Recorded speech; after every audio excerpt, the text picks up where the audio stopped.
Violência em Joinville segue a investigação para apurar o autor do disparo que tirou a vida de um menino de 6 anos na semana passada. Ele foi atingido na cabeça durante uma troca de tiros entre bandidos de facções rivais.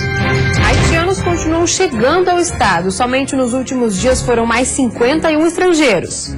O setor produtivo catarinense tem custos superiores à média brasileira. Autoridades alertam para a falta de investimentos em infraestrutura e logística.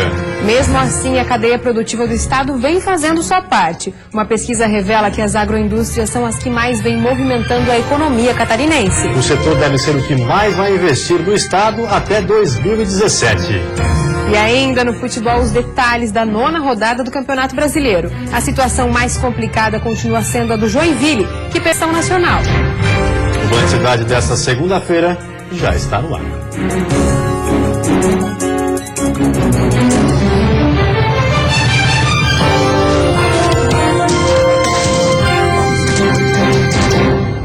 Olá, boa noite. Olá, boa noite. A Polícia Civil já ouviu os familiares do menino de 6 anos que foi morto por uma bala perdida em Joinville. E a expectativa agora é para a conclusão de exames e laudos que vão ajudar na investigação. A principal linha de investigação da morte de Matheus de Oliveira, atingido por uma bala perdida na semana passada, está mantida. Para a polícia, o tiroteio que acabou na morte do menino foi provocado por facções rivais que brigam pelo domínio do tráfico de drogas na região. Wagner Rodrigues Nunes, de 19 anos, também foi morto. Ele ocupava a moto envolvida na troca de tiros. A suspeita é que o condutor da moto era Anderson Rodrigues da Silva, de 22 anos, que foi preso preventivamente um dia depois por envolvimento em outro crime. Um revólver foi encontrado na casa dele. Prisão preventiva é referente a um homicídio que aconteceu em janeiro e que recentemente foi expedida essa ordem de prisão preventiva, né? Esse rapaz é suspeito por ele ser do mesmo grupo que a vítima ou as duas vítimas da motocicleta. Alguns depoimentos já foram tomados pelo delegado que comanda o inquérito policial. Os pais de Matheus e a avó, que era quem estava com o menino, já foram ouvidos. Agora, a dificuldade tem sido encontrar testemunhas que tragam novos elementos à investigação e que possam ajudar a identificar quem eram os ocupantes do carro que também estava envolvido no tiroteio. A arma encontrada dentro do veículo é uma pistola 765. Nós estamos tendo uma prioridade focando para tentar primeiro identificar todos esses participantes, em especial do veículo Sandero, para daí nós prosseguirmos em outros detalhes da investigação. A Polícia Civil aguarda a conclusão dos laudos periciais. Só através do exame de comparação balística, por exemplo, vai ser possível dizer se o tiro que matou o menino Matheus partiu da mesma arma que matou Wagner, que era o carona da moto envolvida no tiroteio. Na manhã deste domingo, moradores do Jardim Paraíso, local em que aconteceu o crime, fizeram uma passeata. Vestidos de branco, eles pediram por justiça e paz. O bairro é o que registra o maior número de assassinatos neste ano em Joinville. Alguns moradores, em conversa com nossa equipe, não esconderam a preocupação com a falta de segurança. Preocupa, mas mesmo assim o bairro não deixa de ser assim, um excelente lugar para morar. Eu moro aqui há 15 anos e não tenho reclamação nenhuma em relação a não ser a essas catástrofes que estão acontecendo. Isso tem me preocupado muito. E tenho certeza que outros pais também estão bastante preocupados, né?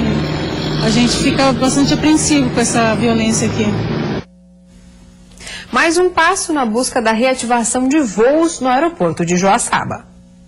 Com o recurso, terá início a antepenúltima fase do projeto para as melhorias do aeroporto Santa Terezinha de Joaçaba. Então agora nós entramos na fase do anteprojeto e da contratação dos estudos ambientais, né, do licenciamento ambiental para a obra em si, que é feito toda essa contratação pelo Banco do Brasil, que é o gestor do programa. De posse das licenças ambientais, a licença prévia e a licença de instalação, e consequentemente de posse do anteprojeto concluído, aí sim a Secretaria Nacional de Aviação Civil está apta, está com toda a documentação em dia para deflagrar o processo licitatório da obra. O aeroporto de Joaçaba está entre os 67 do país e é o único em Santa Catarina contemplado com o recurso do Programa Nacional de Aviação para essa próxima fase. As tratativas iniciaram com 270 cidades interessadas em melhorias em seus aeroportos. A obra de revitalização prevê um novo terminal de passageiros, pátio para as aeronaves, operação por instrumento, além de ampliação da pista, possibilitando pousos e decolagens de aeronaves maiores. O aeroporto está sem operar voos regulares desde 2013. A retomada das atividades deverá beneficiar mais de 700 mil pessoas, além das muitas empresas que dependem do serviço aéreo na cidade. E a seguir, dívidas milionárias. Uma campanha foi lançada hoje para solucionar os débitos de hospitais filantrópicos do estado.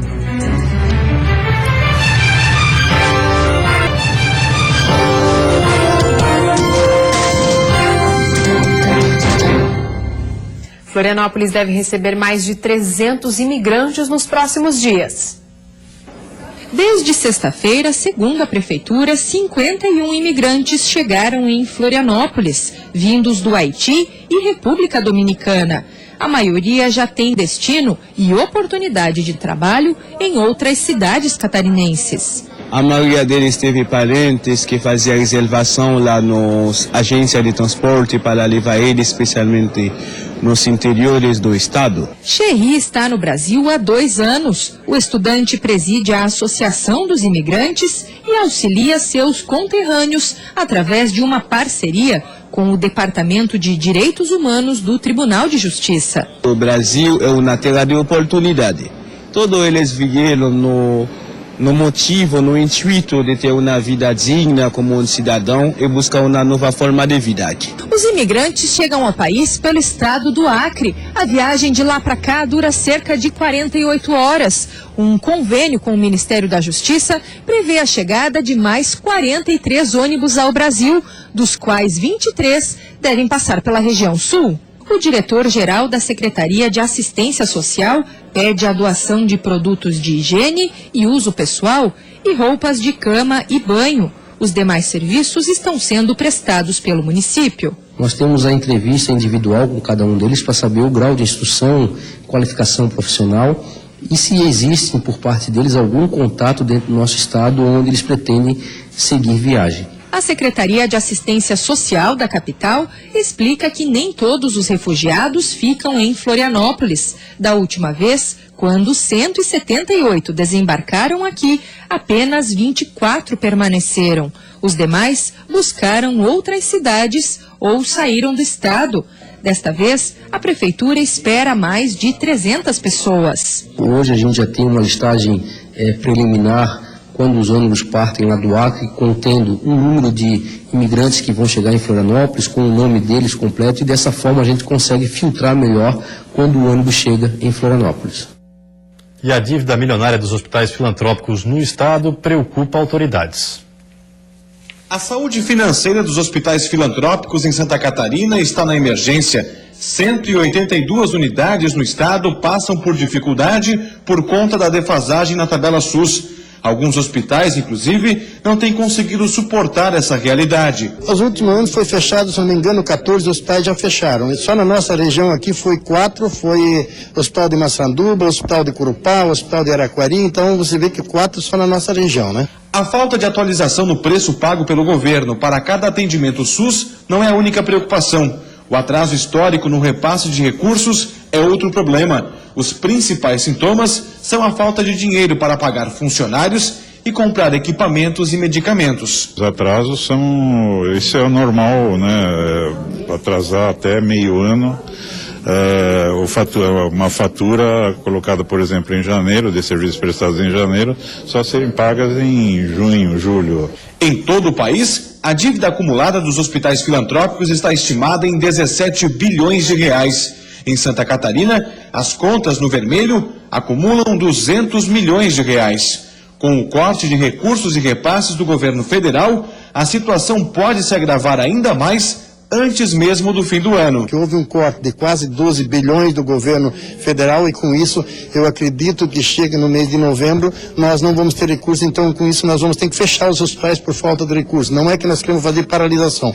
Vamos fechar porque não tem mais recursos para comprar material, medicamento, isso é a grande preocupação nossa. Em Santa Catarina, o colapso previsto para novembro deve ter um impacto ainda maior no atendimento. Isso porque os hospitais filantrópicos representam 70% dos atendimentos que são feitos pelo SUS no estado. A Federação dos Hospitais de Santa Catarina e a Federação das Santas Casas e Hospitais Filantrópicos de Santa Catarina lançaram hoje a campanha Acesso à Saúde, Meu Direito é um Dever do Governo. A mobilização é nacional.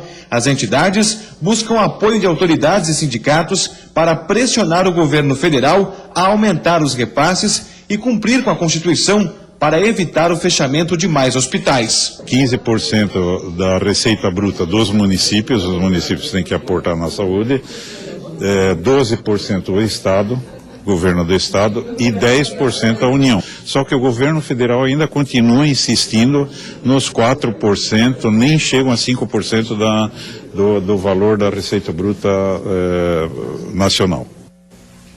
E a seguir, para atrair embarcações maiores, será discutida hoje a ampliação do terminal pesqueiro de Laguna. E no futebol, o saldo foi negativo para os times catarinenses na rodada desse final de semana pela Série A do Campeonato Brasileiro.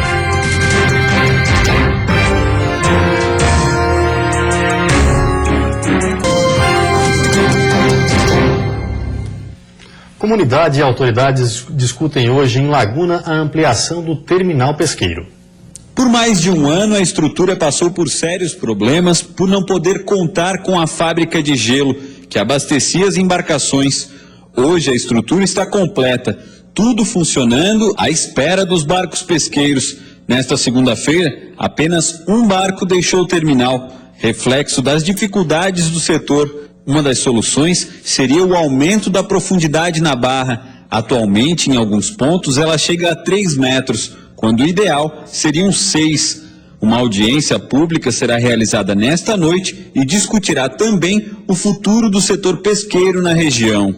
Um dos objetivos da audiência pública é discutir as obras no Canal da Barra. Atualmente, o terminal pesqueiro recebe entre 30 e 40 barcos todos os meses. O objetivo com os trabalhos é triplicar este número. A esperança do setor é um projeto para ampliar a atividade.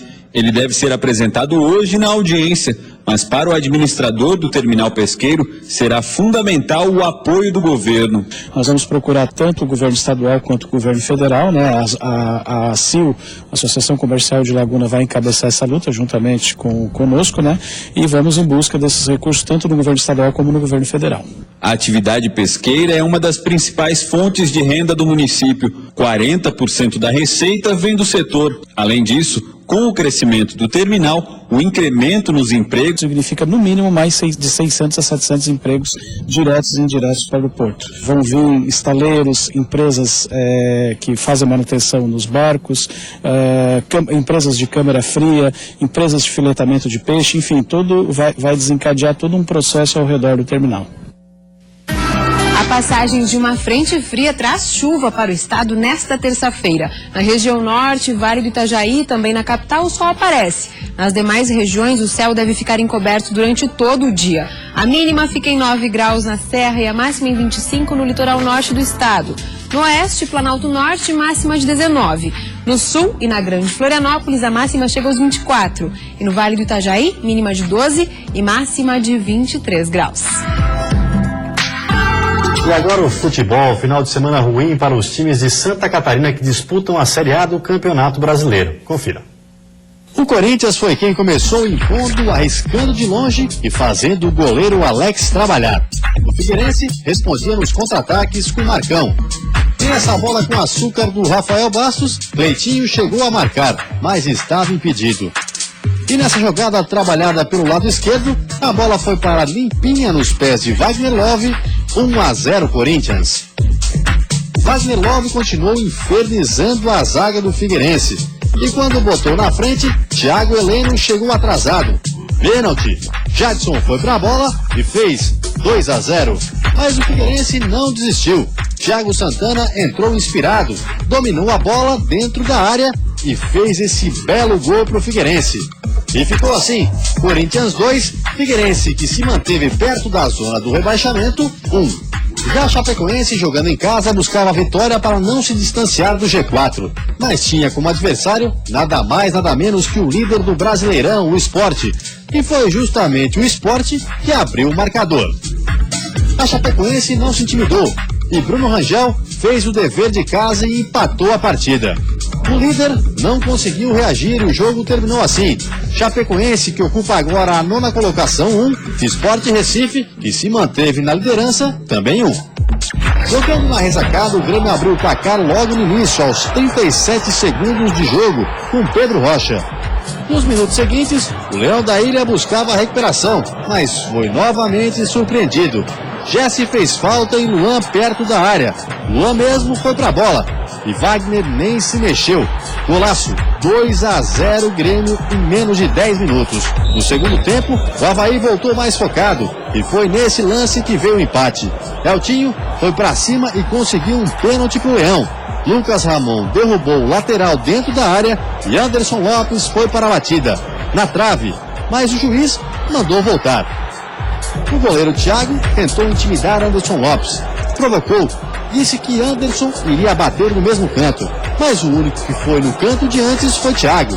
Frio e tranquilo, Anderson Lopes mudou o lado e marcou. Final de jogo, Avaí 12º colocado 1, Grêmio 2. Na outra partida, com quase 57 mil pessoas no Mineirão, recorde de público no campeonato, o Atlético partiu para cima do Joinville já no início do jogo. E na bola parada, Leonardo Silva, o zagueiro artilheiro, abriu o placar. O Joinville marcava bem, mas assustava pouco. Empurrado pela torcida, o Galo pressionava, mas a pontaria dos atacantes não estava nada boa. Quando ela ia no gol, a Genor estava lá para defender. Do lado do Jack, o lance de maior perigo foi este, mas Kempis não conseguiu aproveitar a bobeada do goleiro Victor. No fim, ficou nisso mesmo, Galo 1, Joinville, que voltou para a lanterna do Brasileirão, 0. E a seguir, driblando a crise, pesquisa revela que as agroindústrias são as que mais vêm movimentando a economia catarinense. E ainda problemas nos refinanciamentos dos transportadores de cargas.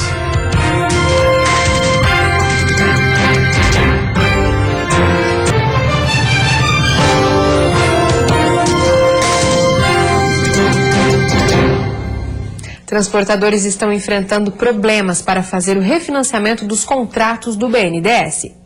O setor já sente o reflexo de uma crise há algum tempo. No início do ano, a população percebeu a falta que os transportadores fazem para o país. No auge da manifestação, dia 25 de fevereiro, a categoria bloqueou 129 trechos em 14 estados com grande relevância no escoamento de cargas. As pressões da categoria surtiram efeito e fizeram com que o governo editasse uma resolução tratando do refinanciamento das parcelas dos contratos de Finame, o financiamento por meio do BNDES. O problema, segundo a categoria, é que os bancos estão se recusando a fazer. Os bancos, de forma injustificada, não estão cumprindo, até porque o governo federal não colocou uma penalização para os bancos que se negarem. Outro impasse diz respeito à resolução que limita as vantagens para quitar os veículos adquiridos através de empréstimos junto ao BNDES. O acordo do governo federal dá direito apenas a empresas com faturamento de R$ 2.400.000 ao ano. Isso quer dizer, transportadores com faturamento superior estão fora do refinanciamento. Santa Catarina será o primeiro estado a entrar com uma ação judicial contra os bancos e uma outra pedindo que empresas com faturamento superior a R$ 2.400.000 sejam incluídas no refinanciamento. O banco seja obrigado, através do Poder Judiciário, a efetuar a prorrogação por 12 meses desses contratos de financiamento, onde essas parcelas vão ao final do contrato com o mesmo juro previsto no contrato. Para o presidente do Sindicato das Empresas de Veículos de Cargas de Itajaí e região, que reúne 1.500 transportadores associados, esse é um momento de união da categoria. Só assim, a crise poderá ser driblada. Para você ter uma ideia, a Fenatran ocorre a cada 2 anos, desde os anos 60. Esse ano está difícil de responder se vai acontecer a Fenatran ou não. Os fabricantes de caminhões estão praticamente com meses de estoque na frente. Então, praticamente, tudo está parando. Os próximos dias serão muito complicados. Não tem solução. O que existe é uma reunião para criar, sim, ações para diminuir o impacto que nós temos para esse ano e o ano que vem. E o setor produtivo catarinense tem custos superiores à média brasileira. Foi o que apontou uma pesquisa apresentada pela Federação das Indústrias de Santa Catarina. Os custos com o transporte da produção industrial do estado são altos e preocupantes. Eles representam 49% do total gasto pelas indústrias catarinenses com logística de suprimentos e produtos acabados. Números que revelam que 7% do faturamento total do setor produtivo é destinado para este fim. Os nossos custos de logística são muito elevados. Quando comparamos com uma empresa americana, por exemplo, os nossos custos são mais de 50% superiores ao custo de logística de uma empresa americana. De cada R$100 faturados, 14 são gastos em logística. O estudo apontou que os custos com a logística são ainda maiores em alguns segmentos produtivos. Entre eles se destacam o de madeira, de material elétrico e de mecânica. A pesquisa foi feita em parceria com a Universidade Federal de Santa Catarina e ouviu 55 empresas que respondem a 20% do PIB industrial do estado. As conclusões indicam que o Estado precisa urgentemente investir em estrutura logística e aumentar o uso de modais, como cabotagem e ferrovias. Atualmente, cerca de 60% da produção são transportados em rodovias, sendo que a maioria delas não está em boas condições de tráfego. Para se ter uma ideia, dos R$282 milhões orçados em 2012 para a manutenção e melhoria das BRs 282, 153, 158, 163 e 470, referentes à segunda etapa do Programa de Conservação, Restauração e Manutenção de Rodovias, apenas 29% foram liberados pelo governo federal até o mês passado. Mas, infelizmente, o que se constata é o seguinte, que passado esse período todo, lá no oeste de Santa Catarina, especialmente no trecho que vai entre Ponte Serrada e São Miguel do Oeste, muito pouco foi feito, a empresa abandonou o trecho e a estrada, infelizmente, está num estado deplorável.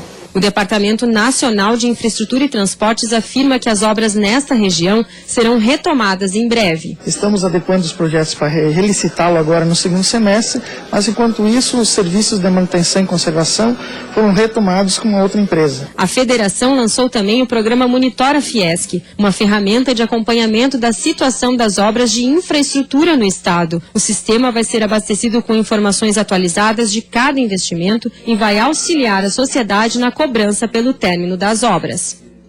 E mesmo com o investimento ainda insatisfatório do governo em infraestrutura e logística, a cadeia produtiva do estado vem fazendo sua parte. Uma pesquisa revela que as agroindústrias são as que mais vêm movimentando a economia catarinense. O setor está projetando ser responsável pelo maior investimento no estado até 2017. As agroindústrias catarinenses são responsáveis por aproximadamente 45% do produto interno bruto do estado e são elas que devem ser as maiores investidoras até 2017. A projeção é de um investimento na ordem de 1,7 bilhão de reais na economia. Essas melhorias são necessárias para construções, adaptações de locais nos frigoríficos, além de tecnologias para melhorar a produção do estado. De acordo com o levantamento feito pela Fiesc, nos primeiros 5 meses deste ano, as exportações de carne suína diminuíram 7% e o volume vendido de carne de frango teve uma queda de 3%. Mesmo com números negativos, as agroindústrias continuam fazendo investimentos. Esse é o resultado de um planejamento que as administrações fazem. A Copercentral Aurora concluiu uma obra de 27 milhões de reais. São silos com capacidade para armazenar 1 milhão de sacas de grãos. A estrutura está localizada no município de Cunhaporã, no oeste catarinense. Alimentos o mundo inteiro está precisando, não é só o Brasil. Hoje o Brasil exporta 50% praticamente do frango que produz. É a maior exportação mundial. Maior exportador. Exportamos 40%, nós somos o 4º maior exportador de carne suína também, exportamos 11%, 12% do que produzimos de suíno. Queremos exportar mais. Ótimo, o Brasil é grande exportador. Soja, a mesma coisa. Eles são o maior exportador de soja. Milho, estamos em 4º lugar, exportando milho. Não é ideal exportar milho nem soja, bom seria exportar carne. A expectativa é que a economia apresente melhoras nos próximos dias e que novos mercados possam estar comprando carnes brasileiras. E antes de encerrarmos, uma olhadinha no trânsito da capital. Aí você acompanha imagens ao vivo das pontes que fazem a ligação da ilha com o continente. Como podemos ver nas imagens, a Colombo Salles praticamente parada para quem deixa a ilha de Santa Catarina. Agora em Florianópolis, 21 graus. E vem aí o Jornal da Band, uma ótima noite para você. Até amanhã. Boa noite, até amanhã.